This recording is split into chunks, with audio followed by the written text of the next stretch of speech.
Igualatorio Cantabria, más cerca que nunca. Esentia, nueva póliza de atención esencial, desde 22 euros sin copagos. 942-229-600.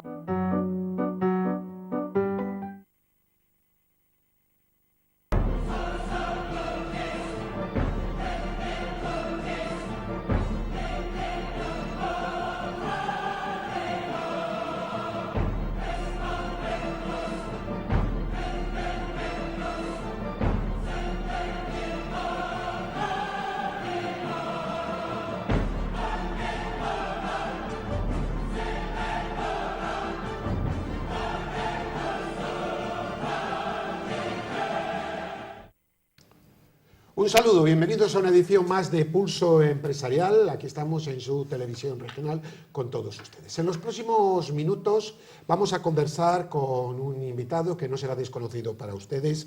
Me refiero a don Ángel Agudo, ha sido exconsejero de Economía y Hacienda del Gobierno de Cantabria, es doctor en Ciencias Empresariales, profesor de la Universidad de Cantabria y ahora es uno de los patronos de la Fundación por la Innovación y el Desarrollo, FIDBAN, que está formado por una serie de instituciones como es FUNIVER, la Universidad Europea del Atlántico, SODECAN, CITICAN, y que tiene como objetivo, lo vamos a conocer ahora, la potenciación del mundo empresarial en Cantabria, aunque esta fundación creo que está también unida a otras correas de transmisión a nivel europeo. Un saludo, don Ángel. Hola, ¿qué hay? Un saludo. Gracias por estar aquí con nosotros. Muchas gracias a ti por invitarme. Bueno, ¿qué es FIDBAN? Pues tú lo has dicho, es una fundación sin ánimo de lucro que tiene como objetivo fundamental unir dos elementos, ¿no? Por una parte, emprendedores, talento, empresas más o menos consolidadas que tengan proyectos de inversión, desarrollo, innovación o crecimiento, y por otro lado, inversores que quieran, digamos, invertir o puedan invertir en todo aquello que se les proponga. Y lo que tratamos es de crear una red a nivel internacional para juntar estas dos cuestiones, ¿no? Por un lado el talento, por un lado las empresas que quieren invertir, que necesitan invertir, que quieran ampliar mercados, que quieren salir al exterior o que quieren tener contactos con otros inversores, y por otro lado club de inversores que les interesan esos proyectos y los quieren estudiar y pueden ser, digamos, objeto de su interés para invertir en ellos. Y todo eso, y eso es lo importante, lo que es el elemento decisivo de esta cuestión, estamos hablando de un proyecto internacional, porque estamos teniendo como elemento central la red de FUNIVER por todo el mundo.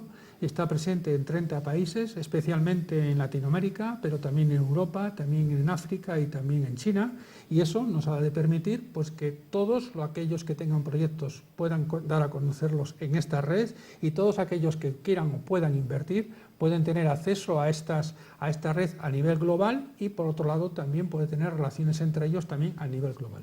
Ha sido recientemente constituida. ¿Y cómo nació esta idea, don Ángel? Esto nace de la idea precisamente de dos actores principales que están detrás de este proyecto, que es la Fundación FUNIVER, que es la fundación que ha traído aquí la Universidad Europea del Atlántico, y por otro lado SODECAN.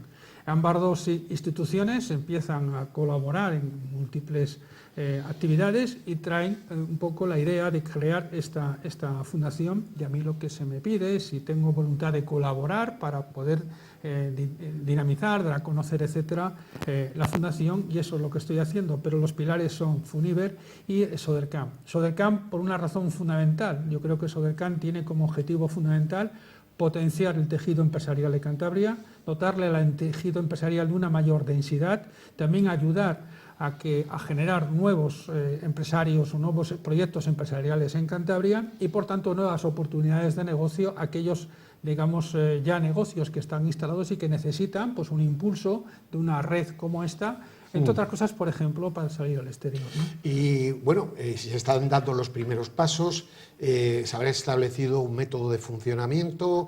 ¿Cómo está todo esto? El funcionamiento es de la siguiente manera: se vamos a crear lo que llamamos club de inversores, que habrá club de inversores en todos aquellos países en los que estamos presentes. El primero, evidentemente, nace en Cantabria y la sede de Feedback está en Cantabria. Habrá un club de inversores en nuestra comunidad autónoma, pero serán inversores de toda España, y a su vez habrá club de inversores en todos aquellos países donde la fundación se establezca. Ya tenemos posibilidades de manera inmediata, más o menos rápida, de tener presencia en países como Chile, Argentina, Colombia, Perú, México, etcétera, y poco a poco iremos creando esos clubes inversores en esos países. Por otro lado, tendremos acceso, o nos mandarán aquellas personas que tengan proyectos que quieran desarrollar, insisto, nuevos proyectos o proyectos que necesiten una consolidación, un empuje, un avance, nos lo harán llegar. Habrá un comité técnico que analizará la bondad de ese proyecto y en su momento pues dirá si está o no para ser presentado, si está o no para ser enriquecido con aportaciones que le enriquezcan en conocimiento de la tecnología, del mercado, de las finanzas, etcétera.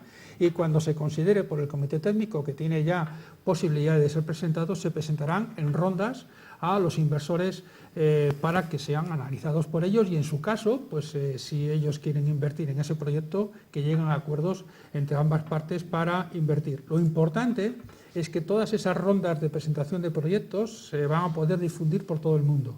Y, por tanto, a toda esta red que estamos creando van a tener conocimiento tanto de los proyectos como de los inversores y viceversa.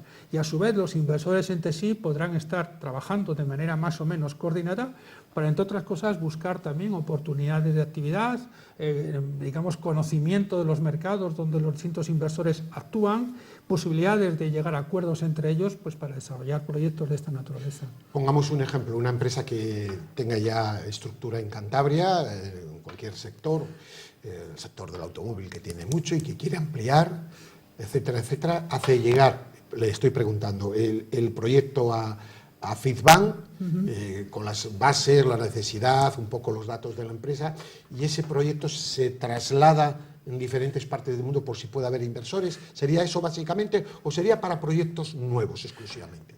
Para proyectos nuevos o para proyectos ya existentes que requieran pues un impulso inversor pues para crecer, para salir al mercado exterior, para una innovación, para una nueva tecnología, para un nuevo mercado. Luego serían fórmulas, don Ángel, de financiación. De financiación para proyectos, digamos, de emprendimiento, pero no solo de emprendimiento, sino también para proyectos de esta otra naturaleza.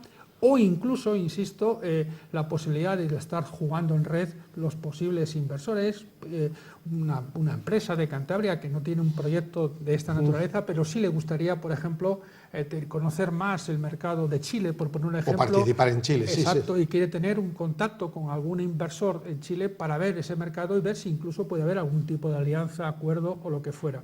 Nosotros, insisto, haremos rondas de proyectos. La primera ronda de proyectos la vamos a hacer el día 11 de diciembre aquí en Santander.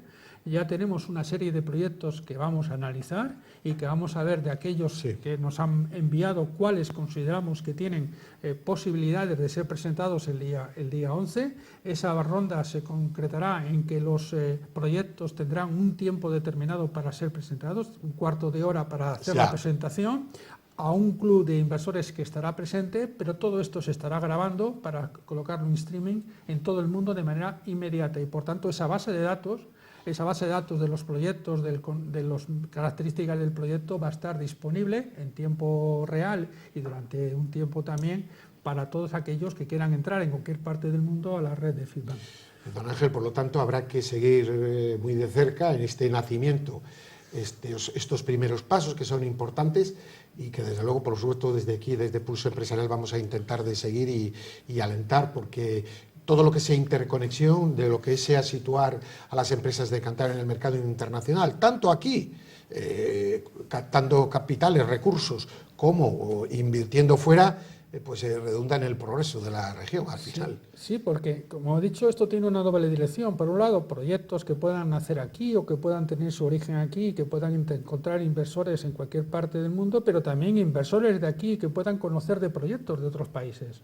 Gente de Perú que mande la información, o gente de Chile o gente de Argentina que manden proyectos también que serán vistos por todos los clubes de inversores que están presentes en la red de Feedback y entre ellos los clubes de inversores también de nuestra comunidad autónoma, autónoma. Por tanto, es una doble dirección todo este club. Insisto, yo creo que vamos a ir trabajando poco a poco, no queremos generar, digamos, unas expectativas exageradas al principio, queremos ser muy sólidos en las cosas que se quieren hacer, y la primera ronda esperemos que sea un éxito en cuanto a que podamos presentar proyectos interesantes que acojan el interés de inversores de aquí o de fuera de aquí, y que eso sea un punto de lanza para ya tener un despliegue del conjunto de la Fundación por sobre todo Latinoamérica, que es el continente donde Funiver tiene una presentación más duradera, más tiempo y más estable, pero también en África. Es curioso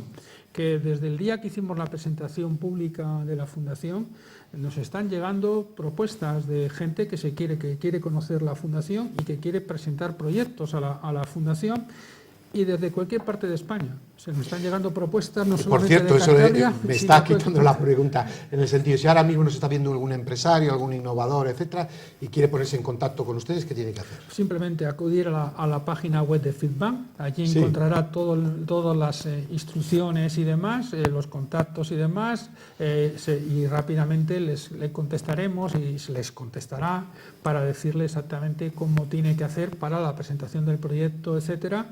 Insisto, los proyectos los tiene que ver previamente un comité técnico, porque seguramente no todos los proyectos tendrán el mismo grado de madurez, no todos los proyectos se pueden entender igual, no es lo mismo un proyecto naciente que están haciendo o un proyecto de una empresa con una cierta ya consolidación, que está haciendo una innovación o un desarrollo de esa actividad productiva. Es decir, los ámbitos, digamos, de respuesta y de actuación, y los tipos de proyectos y los tipos de inversores que pueden ir a cada proyecto van a ser diferentes en función de la situación de cada proyecto, y por tanto a mí me parece, y eso lo tendremos que ver en un comité técnico, que será el que le diga al proyecto: ¿está usted en condiciones de ser presentado? Necesitará quizá, y eso también lo vamos a ofertar, digamos, un apoyo y una tutoría para mejorar algunos aspectos que consideramos que están débiles, yo que sé, el estudio del mercado, la parte más o menos financiera, la tecnología, la contrastación de la tecnología, si es un proyecto con una base tecnológica importante, etcétera.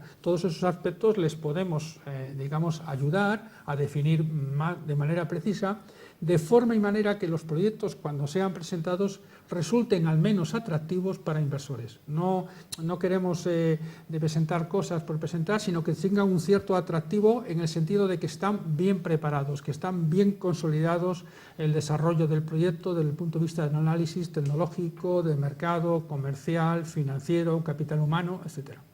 Bueno, aprovechando que tenemos aquí a don Ángel Agudo, quisiéramos preguntarle varios temas que preocupan y que nos preocupan en nuestra comunidad autónoma y en el Estado en general. Tenemos en marcha ese comité para el estudio de la nueva financiación autonómica de las diferentes comunidades autónomas. Hay que ver de dónde partimos. Partimos de una situación en la que Cantabria sale en los rankings, y me acuerdo en aquella rueda de prensa que lo presentaba don Ángel Agudo hace ya años, cuando se aprobó, beneficiada, porque se reconocían las singularidades. Bueno, cuando se abre de nuevo el melón, pues no sabe cómo puede quedar la partida. Eso es el riesgo que siempre hay. Recientemente he leído que el experto que está puesto por el gobierno en esa comisión, un técnico, ha emplazado a los diferentes partidos políticos a que estén unidos para que Cantabria por lo menos no salga perjudicada.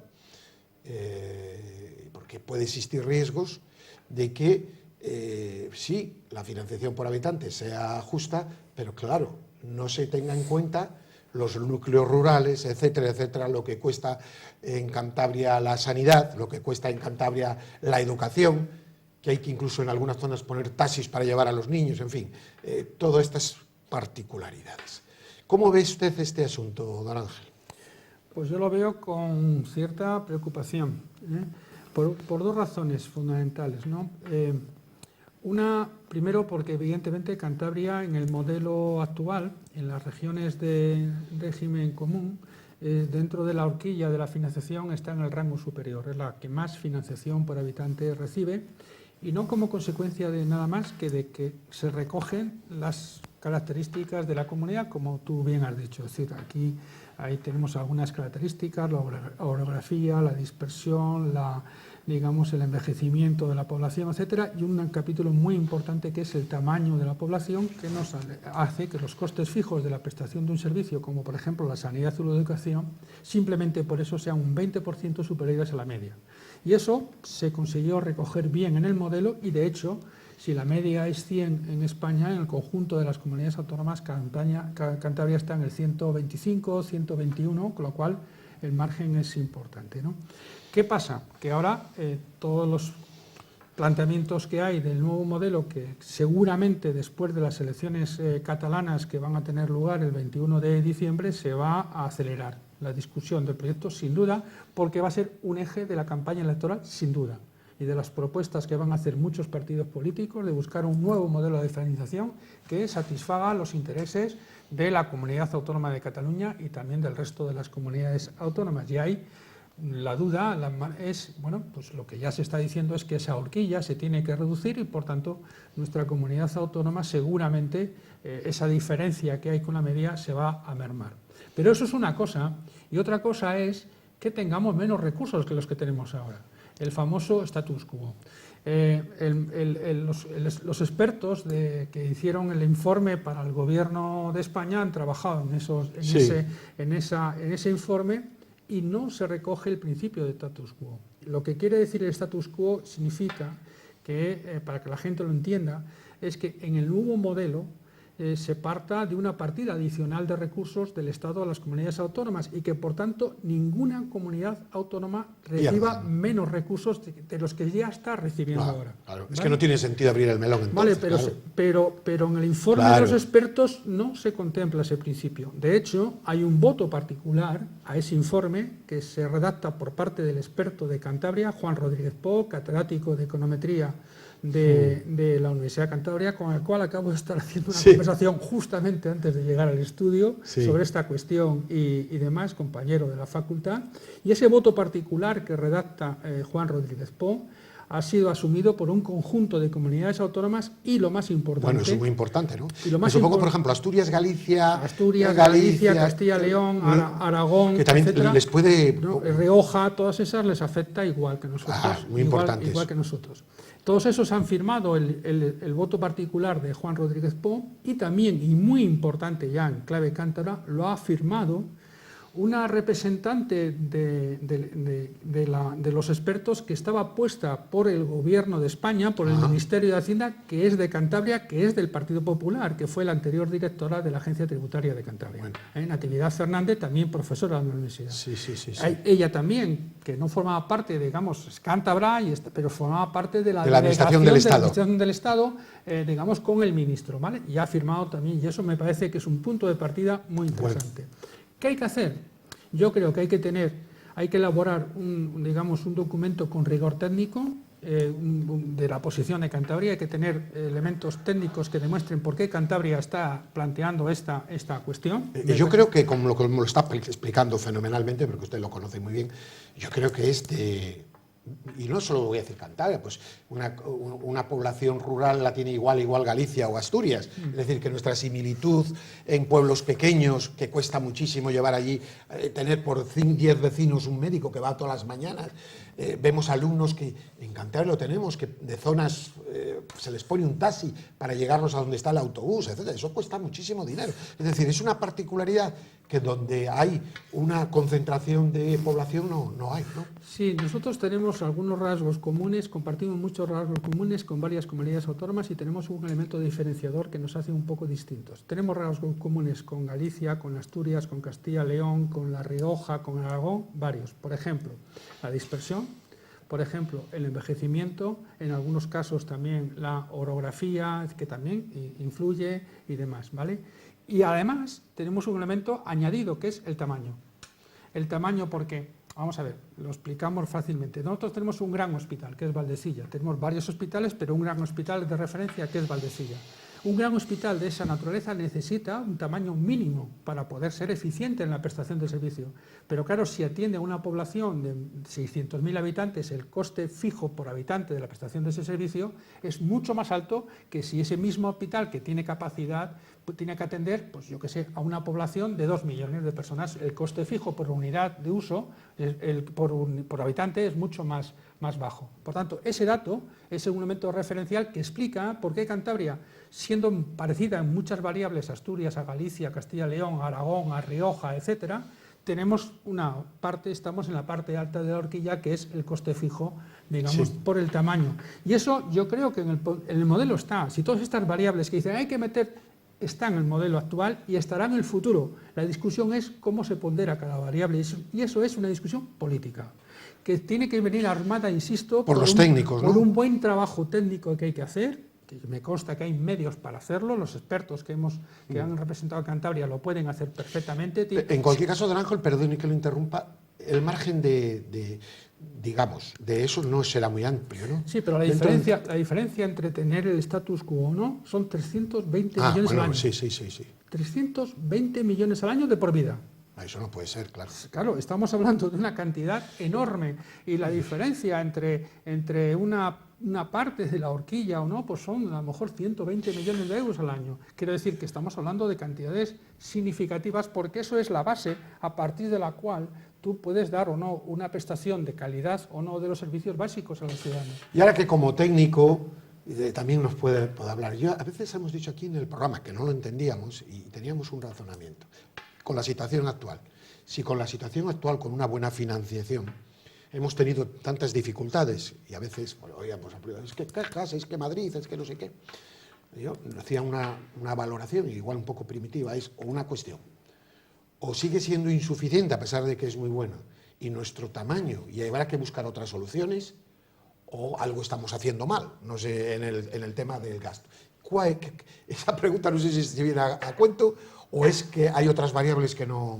No, hay dos cosas que influyen, ¿no? Primero, el principio de suficiencia. Yo creo que digamos, la financiación autonómica en función del estado de bienestar que queramos tener es o no suficiente. Y aquí hemos hecho justo al revés. Nos han dicho, este es el dinero que hay y a partir de ahí tenéis que ajustar vuestra propuesta de estado de bienestar. Yo creo que lo que hay que definir es justamente qué estado de bienestar queremos y a partir de ahí qué financiación necesitamos. Eso por un lado, ¿no? Entonces yo creo que en general el modelo para todas las comunidades autónomas es claramente insuficiente.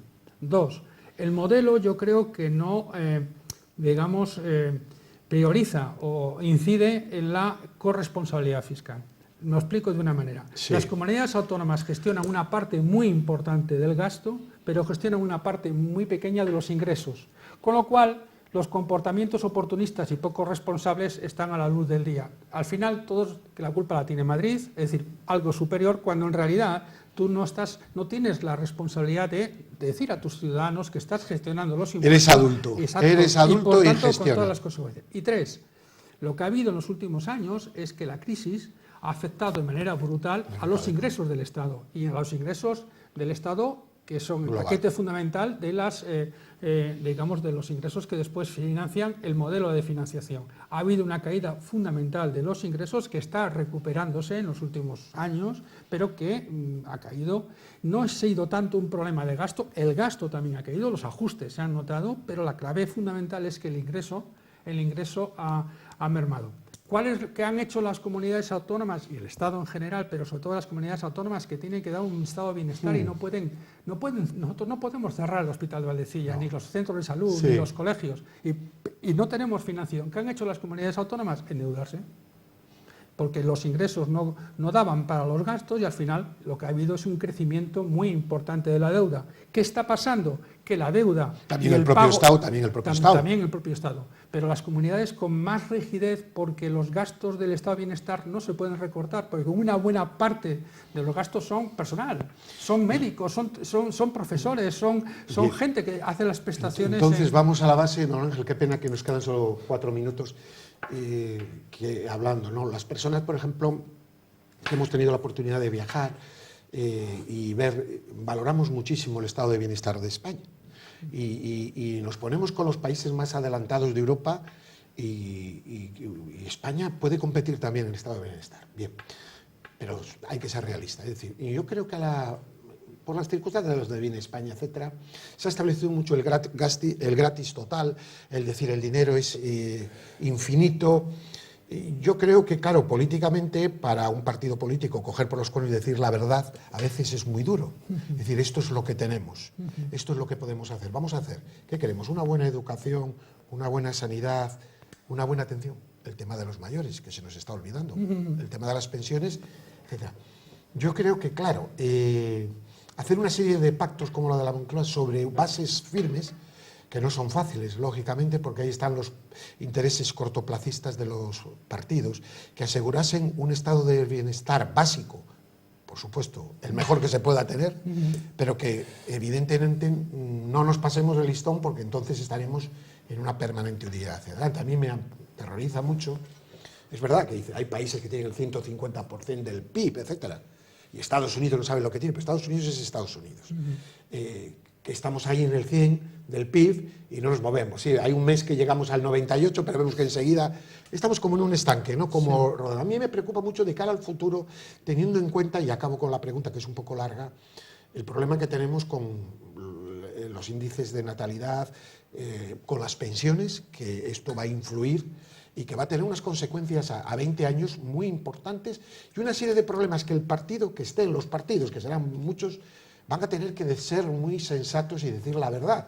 Y cuando estamos instalados en una demagogia ahora mismo, en un populismo de decir cosas que fáciles, que luego no se pueden cumplir, porque esa es la realidad, pues me parece un poco peligroso para el futuro. No sé si el análisis que acabo de hacer, análisis pregunta, le conviene. Sí, porque yo creo que eso sería lo deseable, ¿no? Pactar, digamos, cuáles son el mínimo por debajo del cual no deberíamos de aceptar, ¿no? Y siendo conscientes de la realidad también, ¿no? Por ejemplo, has planteado varias cosas, ¿no? ¿El estado de bienestar se puede financiar o no? Yo creo que se puede financiar actuando sobre los ingresos y actuando también sobre el gasto. Actuando sobre los ingresos, nosotros tenemos una presión fiscal que está más o menos, depende del año, 7 puntos por debajo de la media en la Unión Europea. Por tanto, hay un cierto margen ahí para hacer un sistema progresivo de recogida de recursos para la utilización pública. Desde el punto de vista del gasto, me viene a la memoria una noticia que he escuchado esta mañana. 80.000 consultas de Valdecilla no se dejan de usar porque la gente que tiene una dolencia pide una consulta y después, por lo que sea, la dolencia ha pasado, ya no. Pero claro, ¿qué está pasando? Que esa consulta estaba programada y como la gente no avisa y no avisa que no va a ir, pues se bloquea y por tanto las listas de espera y eso cuesta, eso hay que pagarlo, porque el profesional está allí y está a la espera de atender al tal. Ahí es donde pasamos ya, don Ángel, en el gratis total, ¿no? Por eso te digo que hay que saber que exactamente que esas cosas cuestan y demás. Tema de las pensiones. Yo creo que el tema de las pensiones tenemos un problema que efectivamente hay que revisar, hay que plantear el modelo cara a futuro. Y eso tiene que ver con muchas cosas. Tiene que ver con la capacidad de generación de empleo, tiene que ver con el empleo y su calidad, tiene que ver en términos, por ejemplo, salariales. Nosotros tenemos un problema.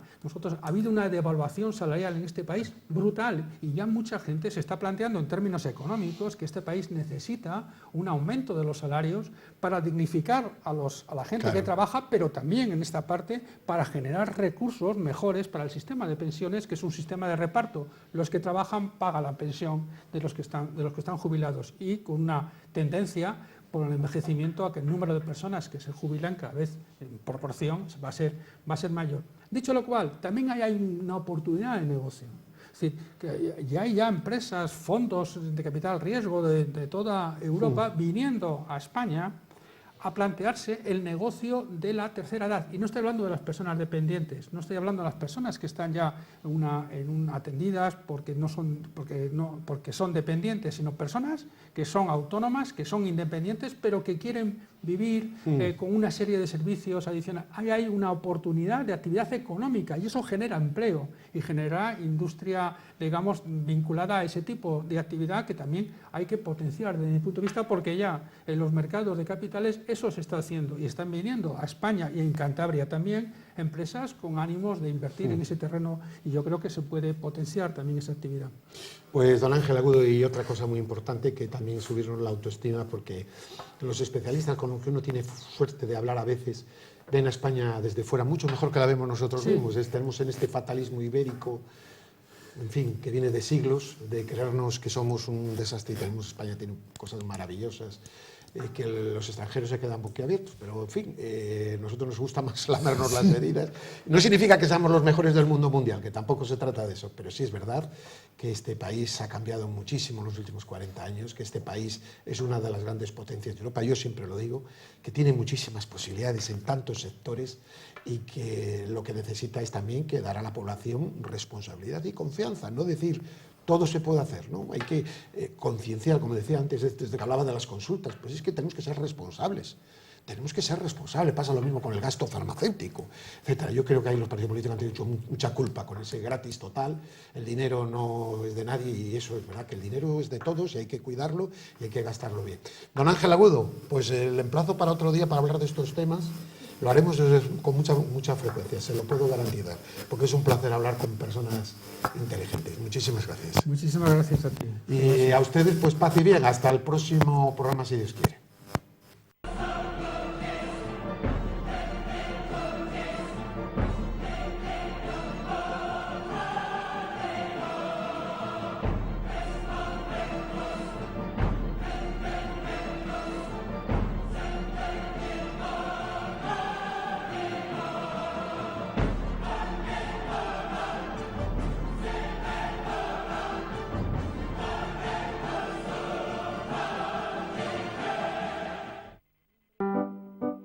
Igualatorio Cantabria, más cerca que nunca. Esentia, nueva póliza de atención esencial, desde 22 euros sin copagos. 942 229 600.